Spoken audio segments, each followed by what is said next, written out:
All right. Hello, this fantabulous Friday afternoon.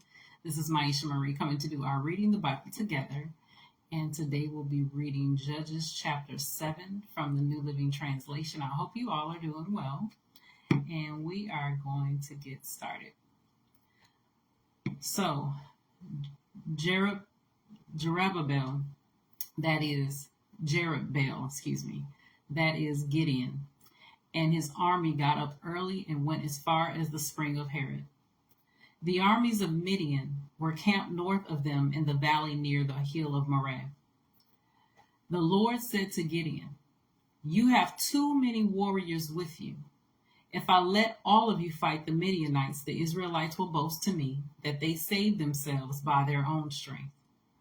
Therefore, tell the people, whoever is too timid or afraid may leave this mountain and go home."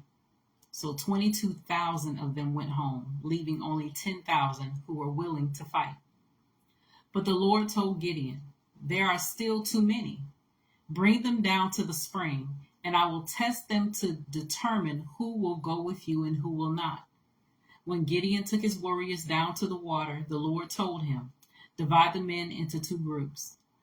In one group, put all those who cup water in their hands and lap it up with their tongues like dogs. In the other, put all those who kneel down and drink with their mouths in the stream." Only 300 of the men drank from their hands. All the others got down on their knees and drank with their mouths in the stream. The Lord told Gideon, "With these 300 men I will rescue you and give you victory over the Midianites. Send all the others home." So Gideon collected the provisions and ram's horns of the other warriors and sent them home. But he kept the 300 men with him. The Midianite camp was in the valley just below Gideon. That night the Lord said, "Get up, go down into the Midianite camp, for I have given you victory over them. But if you are afraid to attack, go down to the camp with your servant Purah. Listen to what the Midianites are saying, and you will be greatly encouraged. Then you will be eager to attack." So Gideon took Purah and went down to the edge of the enemy camp. The armies of Midian, Amalek, and the people of the east had settled in the valley like a swarm of locusts. Their camels were like grains of sand on the seashore, too many to count. Gideon crept up just as a man was telling his companion about a dream. The man said, "I had this dream, and in my dream a loaf of barley bread came tumbling down into the Midianite camp. It hit a tent, turned it over, and knocked it flat." His companion answered, Your dream can mean only one thing. God has given Gideon, son of Joash, the Israelite, victory over Midian and all its allies. When Gideon heard the dream and its interpretation, he bowed in worship before the Lord. Then he returned to the Israelite camp and shouted, "Get up, for the Lord has given you victory over the Midianite hordes." He divided the 300 men into three groups and gave each man a ram's horn and a clay jar with the torch in it. Then he said to them, "Keep your eyes on me. When I come to the edge of the camp, do as I do. As soon as I and those with me blow the ram's horns, blow your horns too, all around the entire camp, and shout, 'For the Lord and for Gideon.'" It was just after midnight, after the changing of the guard, when Gideon and the 100 men with him reached the edge of the Midianite camp. Suddenly, they blew the ram's horns and broke their clay jars. Then all three groups blew their horns and broke their clay jars.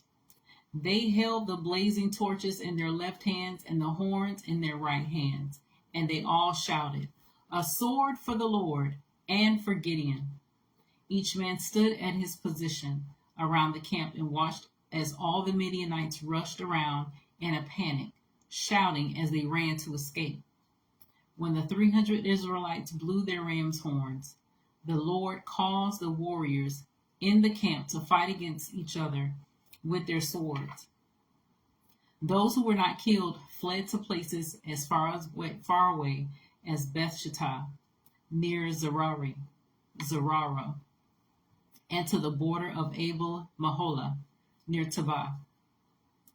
Then Gideon sent for the warriors of Naphtali, Asher, and Manasseh, who joined in chasing the army of Midian.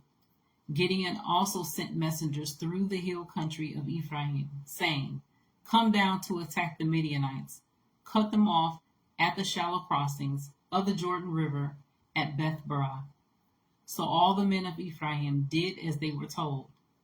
They captured Oreb and Zeb, the two Midianite commanders, killing Oreb at the rock of Oreb and Zeb at the winepress of Zeb. And they continued to chase the Midianites. Afterward, the Israelites brought the heads of Oreb and Zeb to Gideon, who was by the Jordan River. So that was Judges chapter 7 from the New Living Translation. As always, continue to search the scriptures daily to see what is true. Allow Holy Spirit to illuminate the word to your heart, your mind, and soul, bringing knowledge, understanding, and wisdom, and most of all, revelation of who God is, his true nature, his character, and how much he truly, truly loves you. You guys take care. God bless. Have a fantastic weekend, and we'll see you on Monday.